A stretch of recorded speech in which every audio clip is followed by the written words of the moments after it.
Strategi Rusia di dalam Ukraina itu sederhana, kirim sebanyak mungkin tentara ke garis depan agar mereka bisa melemahkan pertahanan Ukraina. Namun strategi itu hanya berhasil jika tentara benar-benar sampai di garis depan. Itu tidak terjadi.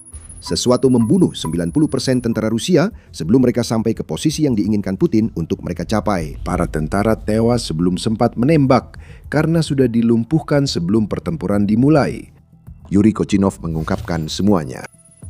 Koresponden perang dan blogger militer Rusia Yuri Kochinov mengungkapkan sebagian besar tentara Rusia tewas sebelum mendekati posisi untuk menyerang Ukraina di garis depan. Kochinov menyatakan, pertimbangkan angka-angka ini. 80 hingga 90% kerugian personel Rusia terjadi sudah pada tahap maju menuju garis kontak.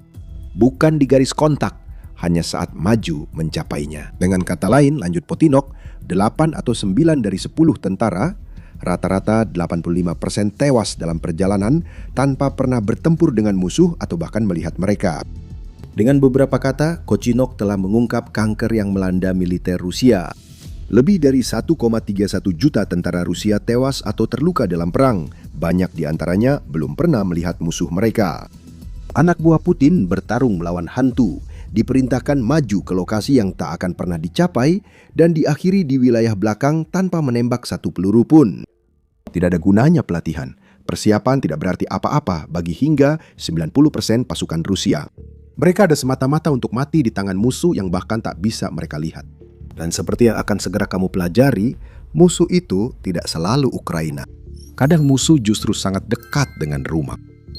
Sebelum membahas itu, tentara Rusia sedang melawan musuh dari jarak jauh. Ukraina berhasil menjagalkan serangan musim semi Rusia dan banyak serangan lain yang diperintahkan Putin, sehingga Rusia kini hampir mustahil melancarkan serangan besar seperti di awal perang. Serangan gabungan kendaraan lapis baja, artileri, dan infanteri menimbulkan kerugian besar bagi Rusia, namun mereka tetap maju. Setidaknya pasukan Rusia bertempur melawan musuh yang terlihat, jadi mereka tewas dengan keyakinan mungkin telah membantu negaranya meraih kemajuan. Sekarang hal itu pun tidak terjadi. Institut Studi Perang ISW dalam artikel Februari 2025 menjelaskan mengapa Rusia gagal berulang kali mengalahkan Ukraina. Kerugian besar yang dialami Rusia dalam hal peralatan membuat negara itu tidak dapat mempertahankan serangan seperti yang kita lihat di awal perang.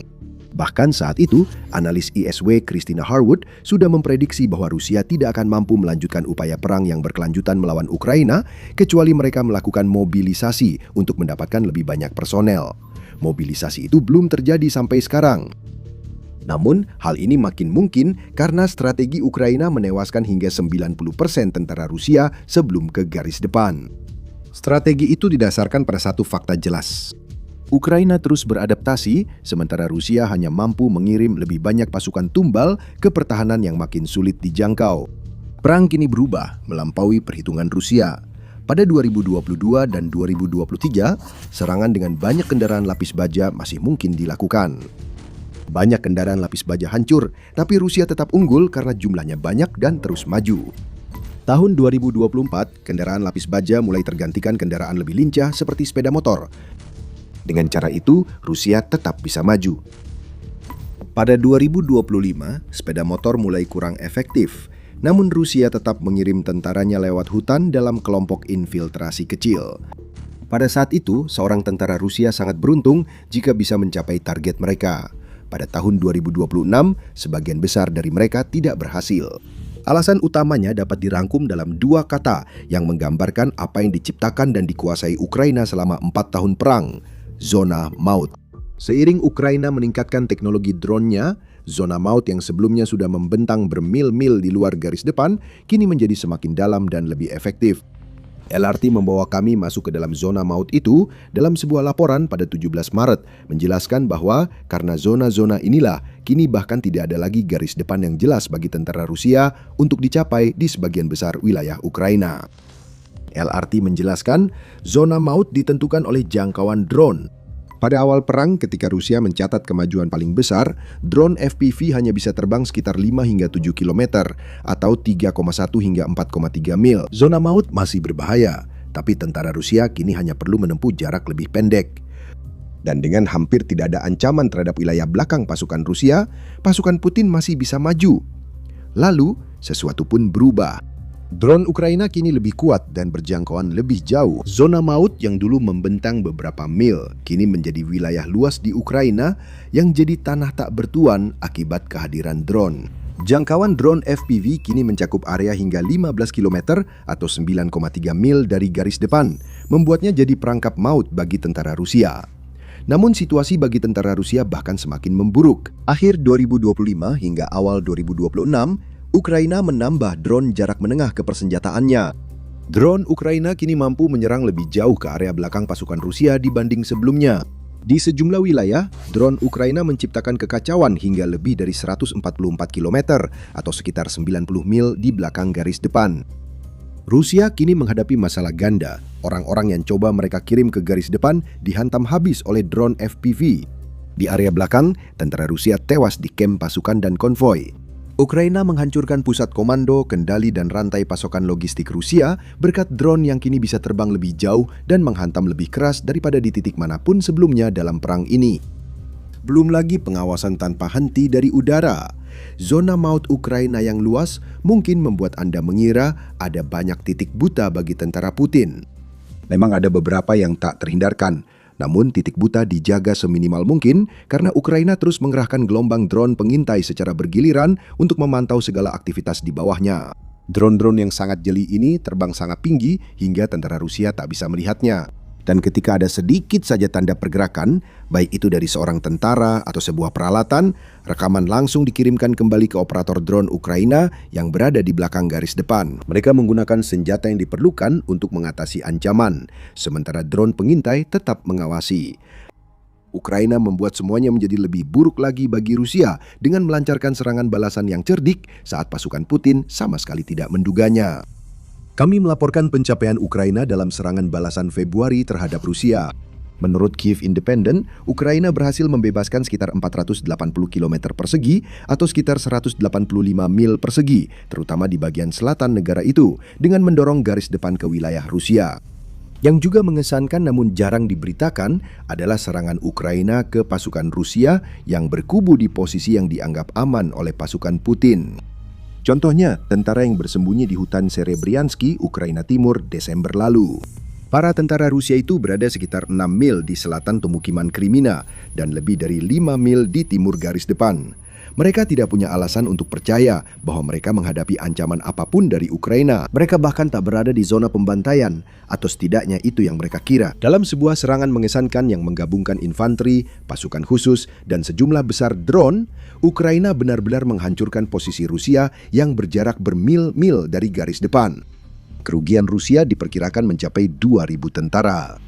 Serangan balik Ukraina membuktikan pasukan Rusia tak pernah aman. Sebagian besar kerusakan dan alasan utama, 90% tentara Rusia tewas sebelum mencapai garis depan, jelas karena Ukraina, meski ada faktor lain yang juga berperan.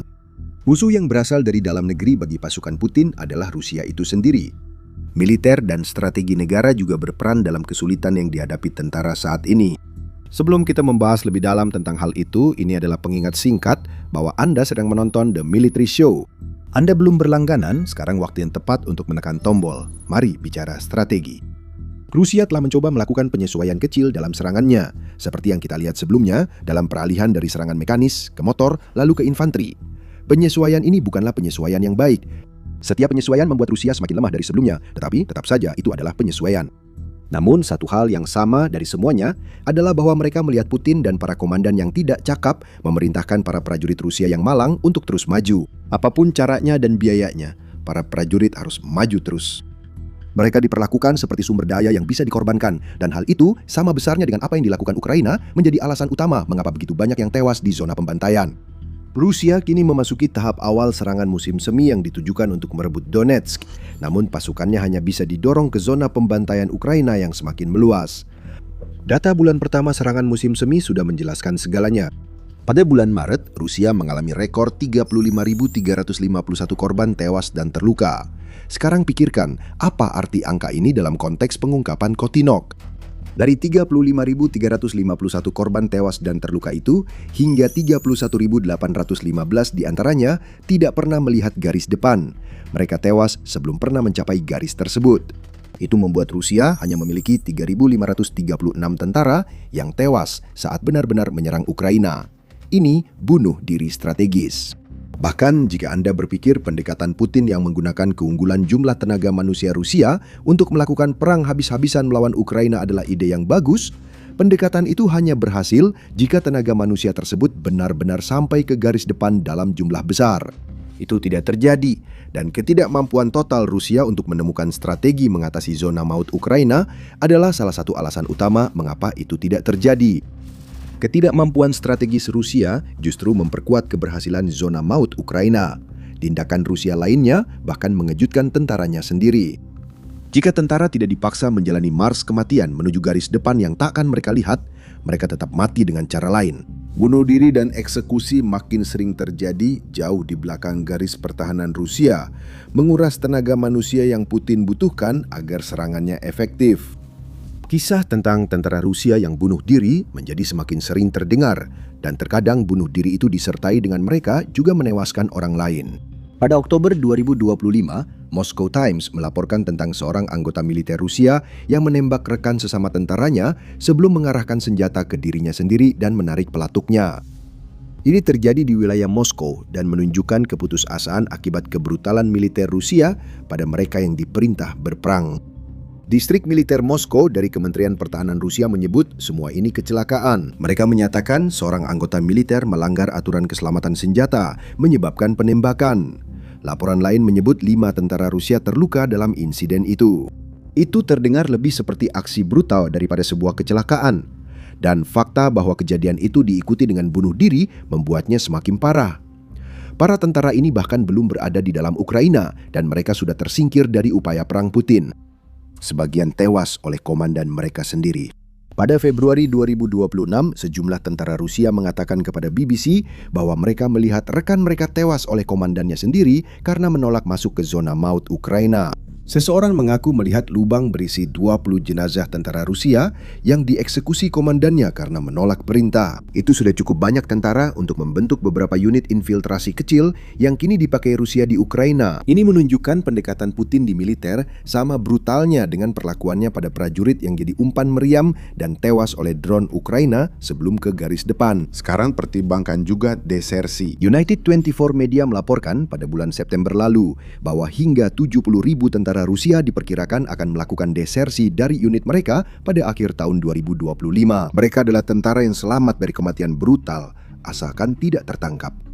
Bagi Rusia, mereka adalah tentara yang tak bisa membantu serangan di garis depan. Jika Ukraina menyingkirkan 90% tentara Rusia sebelum ke garis depan, para desertir ini sudah keluar dari pertempuran sebelum Ukraina atau Rusia sempat bertindak. Bagi yang tetap tinggal dan melangkah muram ke zona maut Ukraina, mereka pun tidak diperlakukan hormat oleh militer Rusia. Sofrap melaporkan bahwa kelompok partisan Ukraina Artesh kini mengklaim bahwa banyak tentara Rusia yang diberikan senapan era Soviet. Para tentara itu mendapatkan AKM dan AK-74 yang berasal dari tahun 1960-an dan 70-an. Senapan-senapan ini kurang terawat dan tak cocok untuk perang modern, mudah macet dan gagal tembak, sehingga efektivitas tempur unit Rusia makin berkurang. Bayangkan, kamu termasuk 10% yang berhasil melewati zona maut ke garis depan. Kamu mengangkat senapan, menarik pelatuk, panik saat macet, lalu tetap mati. Kamu tetap lebih baik dari 90% rekanmu. Sebagian besar tentara Rusia tewas di zona maut Ukraina atau akibat ketidakmampuan dan kebrutalan Rusia sebelum mencapai garis depan. Ini arti situasi perang Rusia-Ukraina saat ini. Sedikit bocoran, kondisinya buruk. Kami telah menginformasikan bahwa pada Maret, Rusia memecahkan rekor 2026 atas jumlah tentara hilang terbanyak dalam 1 bulan pertempuran. Kerugian-kerugian itu mungkin saja berarti sesuatu, setidaknya di benak dingin Putin, jika saja kerugian itu menghasilkan beberapa keuntungan. Namun, hal itu tidak terjadi. Menurut Independen, Rusia tidak mendapat keuntungan di garis depan sepanjang Maret, pertama kali dalam 2,5 tahun. Ukraina justru mengalami kemajuan meski hanya 9 km persegi atau 3,47 mil persegi tetap lebih baik daripada tidak sama sekali. Ukraina juga tidak perlu mengorbankan 35.000 tentaranya untuk kemajuan ini. Beginilah jadinya saat sebagian besar tentara tewas sebelum mencapai garis depan. Garis depan tetap stagnan. Ini memalukan bagi Rusia, apalagi tahun 2025 bukan tahun gemilang bagi upaya mereka di Ukraina. The National Interest mengatakan bahwa Rusia diperkirakan menderita 415.000 korban pada tahun 2025. Ankur Narayan, yang merupakan konselor urusan politik dan militer di delegasi Inggris untuk Organisasi Keamanan dan Kerjasama di Eropa, menyebutkan angka tersebut sedikit lebih tinggi. Narayan mengklaim jumlah korban Rusia pada tahun 2025 mencapai 420.000 dan menambahkan bahwa Rusia menanggung kerugian tersebut hanya untuk mendapatkan 0,8% wilayah Ukraina yang sangat kecil. Keuntungan ini didapat sebelum zona maut Ukraina menjadi begitu efektif hingga menghancurkan 90% pasukan Rusia sebelum mereka mencapai garis depan. Namun hasilnya tetap menyedihkan. Rusia kehilangan satu angkatan perang penuh di tahun 2025. Beberapa tergantung negara yang Anda jadikan barometer. Inggris sendiri hanya memiliki 141.330 personel aktif di militernya, yang kira-kira sepertiga dari jumlah yang hilang oleh Rusia untuk merebut kurang dari 1% wilayah Ukraina pada tahun 2025. Dan sekarang Rusia bahkan berada dalam kondisi yang lebih buruk dibandingkan tahun lalu. Suara-suara terkemuka di dalam Rusia mulai memberontak. Kotinok yang mengungkapkan fakta 90% itu hanyalah salah satunya. Blogger militer di seluruh negeri mulai melampiaskan kemarahan pada komando militer Rusia dan kadang pada Vladimir Putin. Alexei Sikonkin menyatakan, komandan Rusia kini mengorbankan rekrutan baru dengan cara lama, memperlakukan mereka sebagai sumber daya yang dapat diperbarui menurut laporan New Voice of Ukraine. Blogger militer lain bernama Alexander Khodorkovsky mengklaim bahwa mustahil bagi Rusia untuk kembali melakukan serangan besar-besaran seperti di masa lalu, bahkan jika mereka memiliki perlengkapannya, karena kerugian yang diderita akan meningkat 8 kali lipat tanpa dampak nyata di garis depan. Pernyataan Sikonkin menyoroti kegagalan Putin memperhitungkan perubahan medan perang oleh Ukraina. Kerugian Rusia kini begitu besar sehingga tak bisa ditutup melalui perekrutan sukarelawan. Maret menjadi bulan keempat berturut-turut di mana korban Rusia melebihi perekrutan, menurut laporan TVP World. Tentara Rusia sulit disebut sebagai sumber daya terbarukan. Mereka mulai menjadi komoditas yang lebih berharga hanya karena mereka bersedia mendaftar, namun sebagian besar bahkan tidak akan pernah sampai ke garis depan sebelum mereka tewas. Kata terakhir kami serahkan pada Kochinov. Garis depan kini hanya zona pergerakan taktis lokal dengan maju mundur sekitar 100 meter per hari, klaim analis militer Rusia. Kemudian dia memberi kejutan kedua. Jika terus seperti ini, perang bisa berlangsung 100 tahun dan ini bukan berlebihan. Putin tak bisa menunggu 1 abad untuk menang di Ukraina. Namun ketika 90% tentaranya tewas sebelum mereka sempat melepaskan 1 tembakan pun, tidak banyak lagi yang bisa diharapkan. Serangan musim semi sangat menunjukkan buruknya situasi Rusia di Ukraina saat ini. Kita sudah membahas buruknya serangan itu, tapi detailnya lebih parah. Karena pada 2026, Rusia kian merosot menuju kehancuran dan menghadapi krisis personel yang besar. Cari tahu lebih lanjut dengan menonton video kami, di mana kami mengungkapkan angka-angka yang menceritakan kisah mengejutkan tentang Rusia sepanjang tahun 2026 sejauh ini. Jika Anda suka video ini, jangan lupa berlangganan The Military Show agar tidak ketinggalan analisis kegagalan Rusia dari kami. Terima kasih sudah menonton.